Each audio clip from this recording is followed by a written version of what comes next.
Bueno, pues contamos hoy de nuevo con Álvaro Castro Sánchez, autor de una tesis sobre la historia de la derecha política en España desde comienzos del siglo XX y de la génesis del pensamiento conservador a través de la figura de José P. Martín.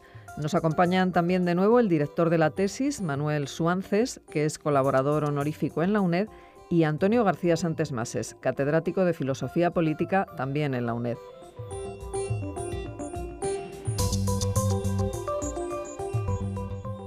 Buenos días. Tenemos con nosotros al profesor Álvaro Castro, que nos va a hablar, como hicimos en el programa anterior, sobre un pensador reaccionario, José P. Martín, y la genealogía de su pensamiento, que nos ha sido muy iluminador ya en el programa anterior sobre lo que significó todo ese periodo, en los años 20, los años 30, todo lo que ocurrió. Y el último programa quedábamos en esas familias, se llamaban entonces, esas corrientes que pugnan por hacerse con la dirección intelectual, digámoslo así, de los que van a ganar la guerra y después de los que llegan a ganar la guerra, que son por un lado por los que quieren la restauración de la monarquía, los católicos más posibilistas que aprovechan, sobre todo a partir del año 45, la necesidad del régimen de buscar una nueva legitimación más acorde con los que han triunfado en la guerra mundial, y es el papel que va a jugar Herrera Oria, del que hablamos en el programa anterior, y bueno, pues los que eran jóvenes falangistas en Burgos, que también, claro, pues se encuentran con que están con los que han sido derrotados en la guerra mundial, a partir de la derrota del nazismo, la derrota del fascismo. Y todo eso va a llevar a un debate de gran intensidad. Pero antes de entrar en alguna de esas cosas de debate, que son esos debates que todavía resuenan incluso en esos manuales que de pequeños leíamos y que solo ponían una línea, hubo un gran debate, España como problema, España sin problema, y uno no sabía nunca muy bien por qué había habido ese debate y qué significaba ese debate. Me parece a mí que tiene alguna importancia decir algo de cómo afectó a estos hombres de Acción Española, por un lado, y de Falange, por otro, ¿no?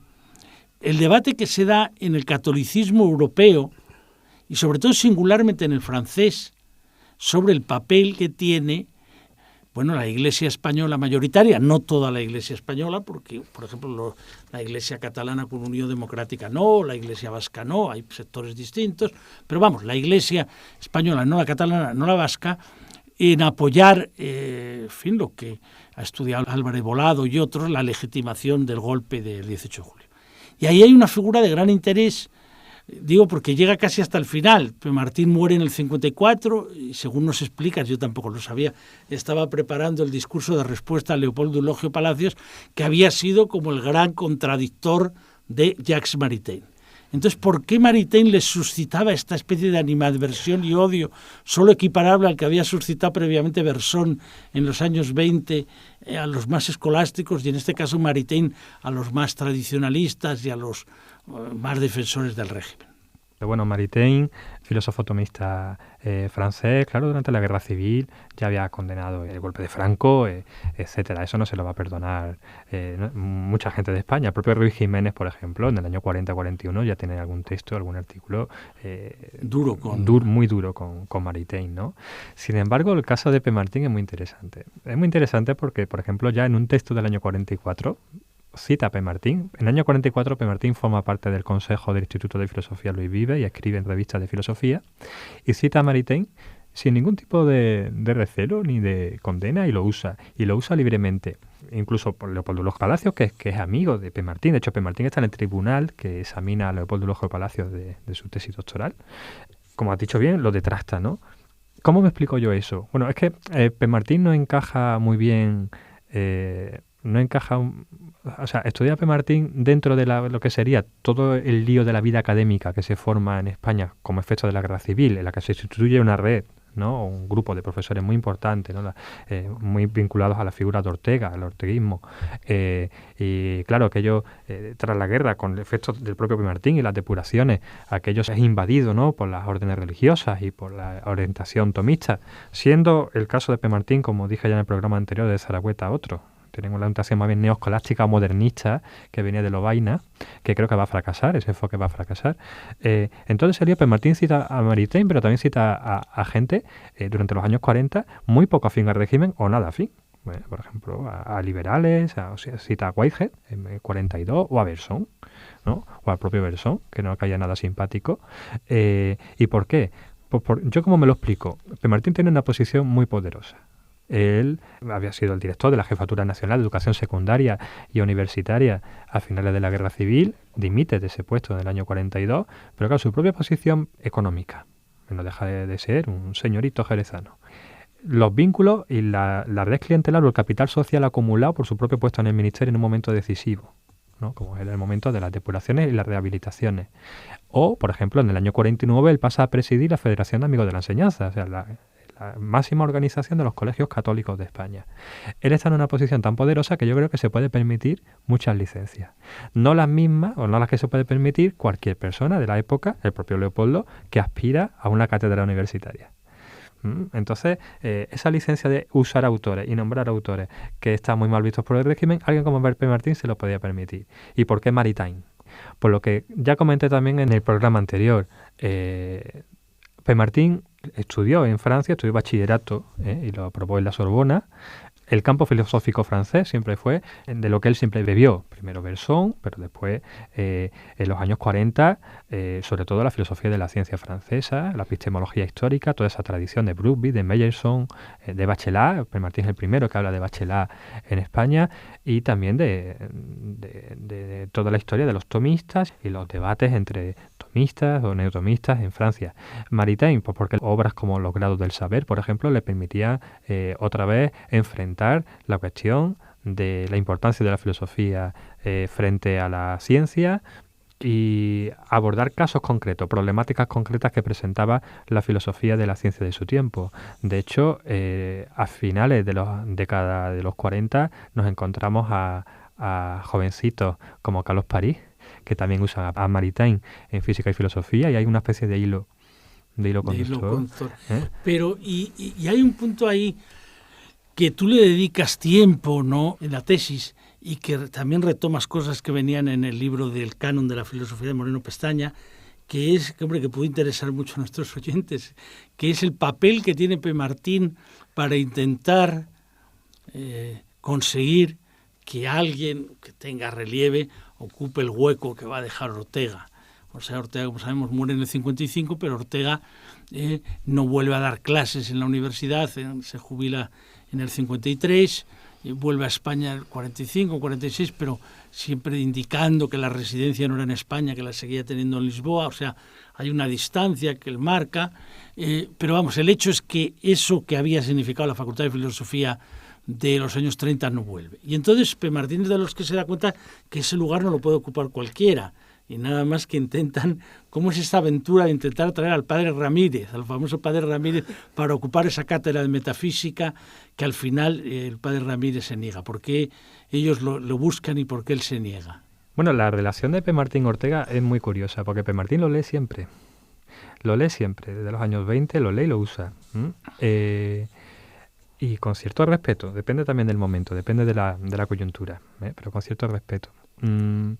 ¿Qué pasa? Claro, en el año 38, 39, Pemartín, todas las rehabilitaciones de profesor universitario pasan por su mesa, y entre ellas pasa la cuestión Ortega, el tema de Ortega. Ortega no ha vuelto, Ortega está fuera, no ha vuelto a ocupar su cátedra, y Pemartín gestiona la cuestión de la cátedra. Entonces, como bien has dicho, escribe personalmente a la Orden Dominica para que Santiago Ramírez, que está en Friburgo, ¿no?, pues se venga a ocupar la cátedra de Ortega. Claro, ¿por qué Santiago Ramírez? Aquí a mí me falta atar algunos hilos, ¿no? Y es muy complicado adivinar la intención de Pemartín, ¿no? Pero el hecho es que solicita que Santiago Ramírez venga. Claro, cátedra de metafísica de Ortega. Ortega, en los años 30, en clase no tenía ningún problema en decir cosas como que el espíritu no tiene nada que ver con la filosofía, y eso tenía que ser desterrado, ¿no? Y en defender una metafísica totalmente libre de religión, ¿no?, de cuestiones religiosas. Yo creo que eso, ¿no?, y eso se lo decía gente como Mindán y otros muchos, yo creo que eso era inadmisible en la propia mentalidad de Pemartín y en el Estado franquista o en el Estado nuevo por nacer, ¿no?, que alguien ocupase así la cátedra de metafísica. Yo aquí me gusta distinguir entre el Pemartín funcionario con sus obligaciones y sus cuestiones políticas del Pemartín filósofo. P. Martín siempre leyó a Ortega y creo que siempre le gustó. Otra cosa que Ortega tuviese su cabida en las instituciones, en este caso en la universidad. Pero bueno, insistió, escribe varias cartas para que Santiago Ramírez venga. Al principio no podía venir porque tenía una cuestión administrativa, un compromiso y no fue posible. Y la cátedra, como sabemos, quedó vacante y eso después trae más historias, con el caso, por ejemplo, de Calvo Seder, cuando dice, claro, no hemos ganado la guerra para que un discípulo de Ortega ocupe. Y efectivamente ahí el profesor Schwanzer nos podría decir algo de aquella universidad de entonces, porque aunque P. Martín muere en 54, evidentemente eso, muchos de esos profesores que van a constituir esa universidad ya todos serán miembros de ese cuerpo docente, ¿no? Por ejemplo, ahí se habla de González Álvarez, de Millán Puelles, de Muñain, de Leopoldo Logio Palacios, de lo que era aquella facultad en la que el profesor Schwanzer también estudió. ¿En qué época fue? Ya en los años 60, ¿no? 63. 63. 64. Antes de contestar a esto, yo lo que quería decir es que a mí el impacto que más me ha producido de la tesis en torno a la figura de P. Martín es un personaje enormemente curioso. Es que el título de la tesis ya en cierto modo lo dice, que es Ontología de lo temporal y nacionalsocialismo. Quiero decir que ontología de lo temporal ya es la primera andanada que le echas, en el sentido de decir, ontología de lo temporal es estar al día en filosofía, porque el tema del tiempo, que Spengler lo da como el lema de la cultura occidental más fáustica, es el tiempo infinito, resulta que es el tema clave. Y entonces Bergson, que es uno de los verdaderos fuentes de su inspiración, como lo estás haciendo ver, pues es el tema capital en él. Y bueno, pero después nacionalsocialismo. Quiero decir, son como, en la propia enunciado de la tesis, las dos cosas casi contradictorias que unes en la tesis y dan, diríamos, como la clave de interpretación de este personaje singular. Es decir, creo que en el foro interno filosófico, este es un hombre moderno, puesto al día, es inteligente, sabe por dónde van las cosas y él, en su formación, claramente se proyecta ahí. Pero el estatus social, es decir, el momento que le toca vivir, tiene que de alguna manera plasmar eso, y entonces su figura, por así decir, política, está bastante en contradicción con ese pensamiento filosófico que lleva adentro. Solo sale, creo, y tú lo demuestras muy bien en la tesis, y el tiempo le ha dado la razón, de que mientras en las facultades había escolasticismo a mantas en otro lugar, en los institutos había mucha más libertad filosófica, y esto lo pude yo vivir también. Había como más apertura, y había en los profesores jóvenes ya, catedráticos de instituto, una contradicción. Teníamos que estudiar escolástica porque nos obligaba a, pero no porque diríamos la formación que nosotros habíamos vivido fuera en esa línea. No lo era. Y tú dices muy bien que eso fue gracias a justo a P. Martín, que se encargó muy bien diríamos, de plasmar ese programa de filosofía que ha durado muchísimo y que realmente ha caído con el actual ministro de Educación, ¿verdad? En el sentido fuerte, digo señor ministro, señor con comillas y con ironía, por supuesto. A ver, hay esa contradicción en P. Martín, hay esa complementación, esa diferenciación entre el político y el filósofo. Yo creo que sí, aunque, claro, la cuestión del tiempo era el tema central, no solamente Bergson, también Heidegger, a que P. Martín también lee, no lee tanto, ni conoce tanto, y quizá también lee por un poco coacción, ¿no? Porque otros lo leen y algo hay que decir de Heidegger en un momento determinado. Pero es verdad que hay incluso ciertos paralelismos a la manera de entender, por ejemplo, P. Martín, cómo es la vida cristiana auténtica, por ejemplo, la vida auténtica como la tematiza Heidegger, y el tema del tiempo es el nexo. Esa contradicción, como he dicho antes, yo creo que él la vivió con cierta tranquilidad, porque, como ya he dicho, él no aspiró nunca a una cátedra de filosofía, no estuvo nunca en los líos de la vida académica, y Y le pasa también, se ve muy claro con Ortega, por ejemplo, porque P. Martín, sus últimos textos más públicos los escribe en el ABC a finales de los 40, a principios de los 50. En medio de esa disputa que antes referiste entre el grupo Laín, el grupo Calvo Serel, el tema de la España como problema, la España sin problema, en lo político, obviamente P. Martín está más en la línea de Calvo Serel, pero, por ejemplo, en el ABC, cuando habla de Ortega, habla muy bien de él. O sea, habla con mucho respeto cuando precisamente posicionarte contra Ortega era ponerte con unos o con otros, ¿no? Y eso es curioso. Yo no he sabido desentrañar muy bien y yo me lo explico más bien por ahí. Es decir, su relación con la filosofía es muy intensa, pero muy personal. Es muy personal. Y sí, quizás por eso contradictoria. Un lugar que es la academia, ¿no? La academia nada menos que la Academia de Ciencias Morales, y el discurso que tú, de él de entrada, el discurso sobre la contrarrevolución, nada menos, ¿no? O sea, principios de los años 50, y la preparación precisamente del discurso de respuesta a Leopoldo Eulogio Palacios, en el 54 ya muere.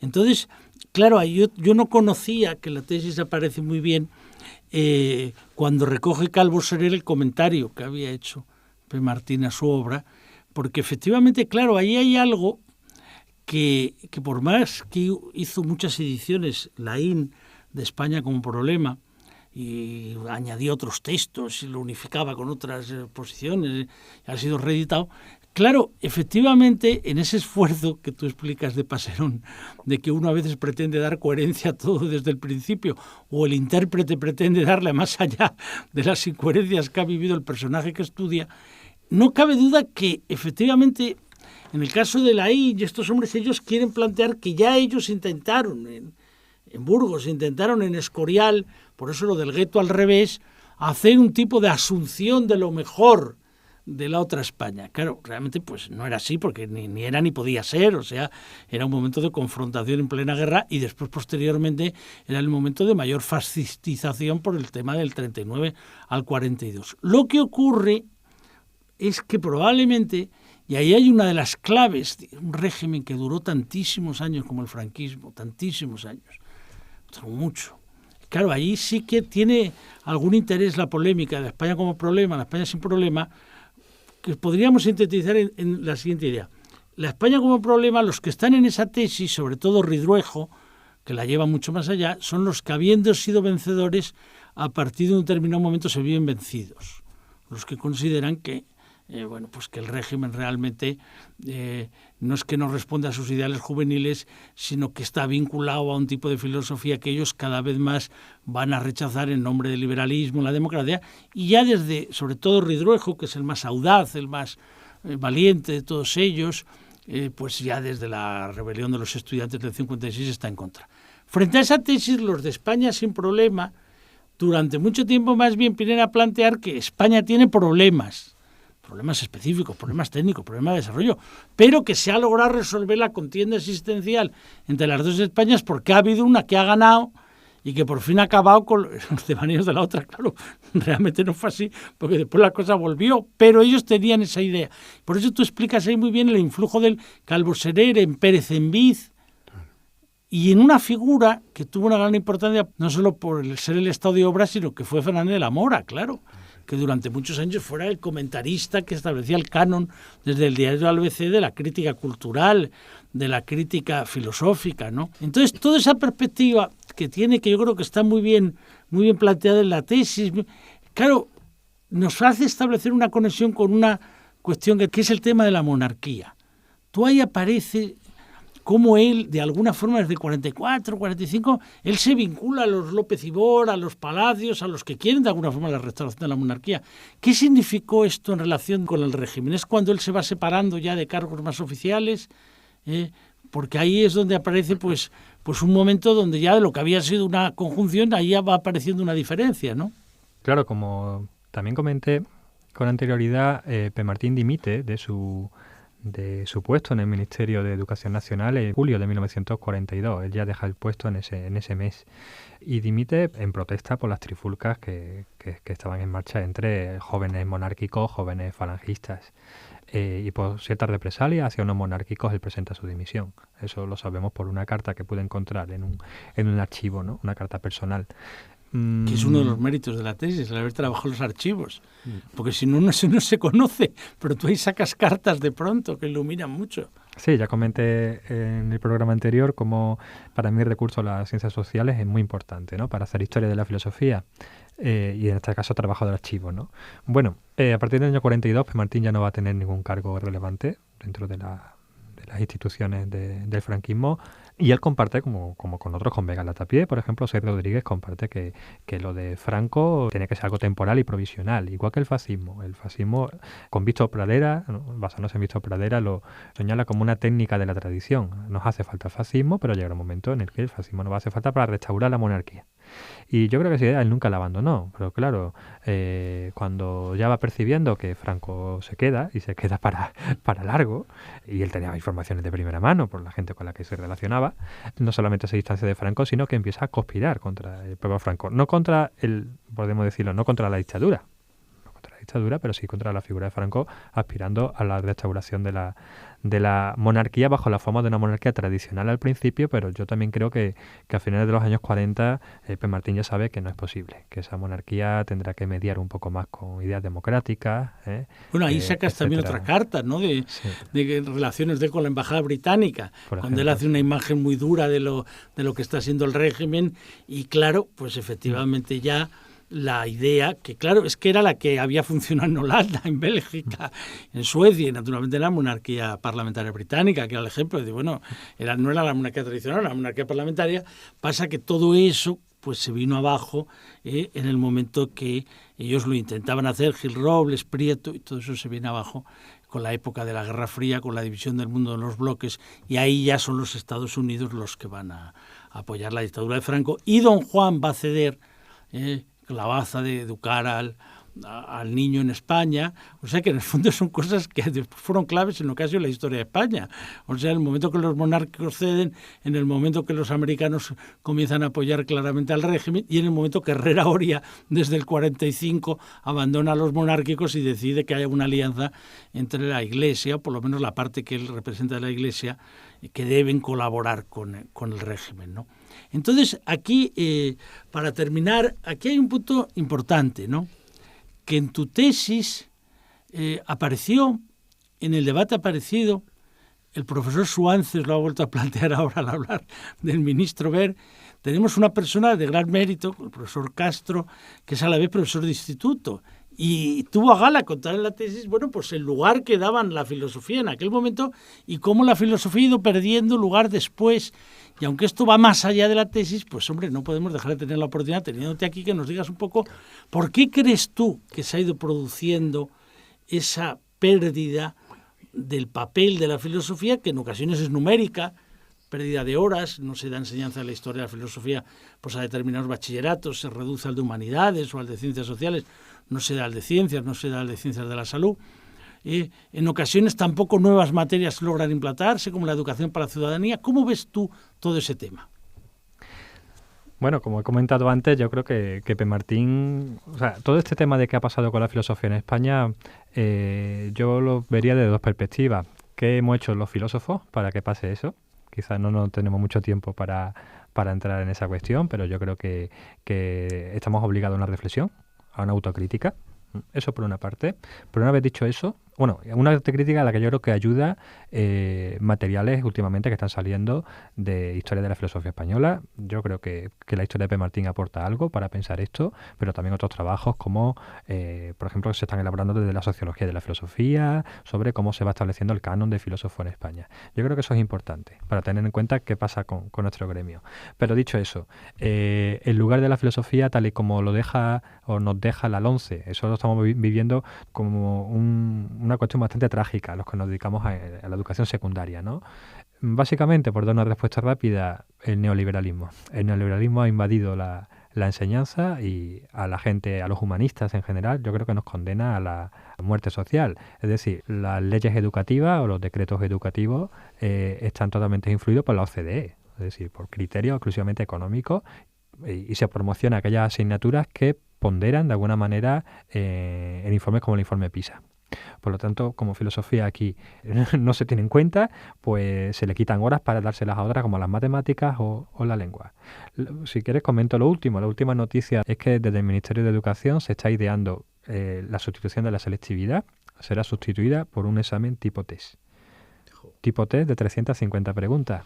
Yo comentando esto con compañeros de trabajo, una compañera de economía y otra de física, me dice, madre mía, o sea, ¿qué pasa con los comentarios de texto? ¿Qué pasa con el razonamiento económico? ¿O qué pasa con la capacidad de resolver un problema físico? Parece que hay unas intenciones, eso no se ha concretado en nada, pero ya hay una manifestación expresa de cambiar la selectividad por un tipo test de 350 preguntas. Es decir, toda la cuestión de la filosofía, no solamente el tema del texto, todo lo que tiene que ver con la comprensión, el pensamiento, eso es algo que no cotiza. Es algo que no cotiza. Yo creo que el problema es fundamental. Bueno, pues agradecemos mucho al profesor Suances y al profesor Álvaro Castro que nos hayan acompañado para reconstruir este trabajo de tesis doctoral. Y ahí queda la interrogante, no solo qué hacen estas reformas educativas, sino qué hemos hecho los filósofos en este tiempo para que esto haya llegado a esa situación. Felicitamos por la tesis, es realmente muy brillante en la defensa de la tesis y como se ha podido comprobar aquí en los dos programas, pues viendo las luces y las sombras, los claroscuros de un personaje como José P. Martín. Nada más y muchas gracias.